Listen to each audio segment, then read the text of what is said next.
আপনি কি জানেন এই পৃথিবীতে এমন একটি জঙ্গল আছে যেখানে মানুষ ঢুকে কিন্তু আর ফিরে আসে না। এটি জাপানে অবস্থিত, যেটি আওকিগাহারা ফরেস্ট নামে পরিচিত, যেটিকে সুসাইড ফরেস্টও বলা হয়। জাপানের মাউন্ট ফুজির কাছে অবস্থিত এই জঙ্গলটা এতটাই ঘন যে সূর্যের আলো ভিতরে ঢুকে না, কিন্তু এটা দেখতে যতটা সুন্দর ঠিক ততটাই ভয়ঙ্কর। স্থানীয়রা বলে এখানে ইউরেই অর্থাৎ ভুতুড়ে আত্মারা ঘুরে বেড়ায়। এই জঙ্গলে মানুষ হারিয়ে যায় না, অনেকে এখানে জীবন শেষ করতে আসে। কিন্তু আসল রহস্য কি জানেন?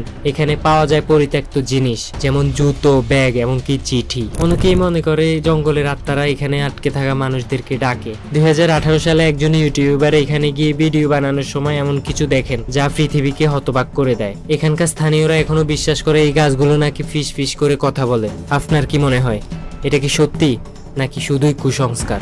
আপনি কি এই জঙ্গলে ঢুকতে সাহস করবেন? আপনার মতামত কমেন্ট বক্সে জানাতে ভুলবেন না। পরবর্তী ভিডিওটি সবার আগে পেতে আমাদের চ্যানেলটি সাবস্ক্রাইব করে আমাদের সাথেই থাকুন। ধন্যবাদ।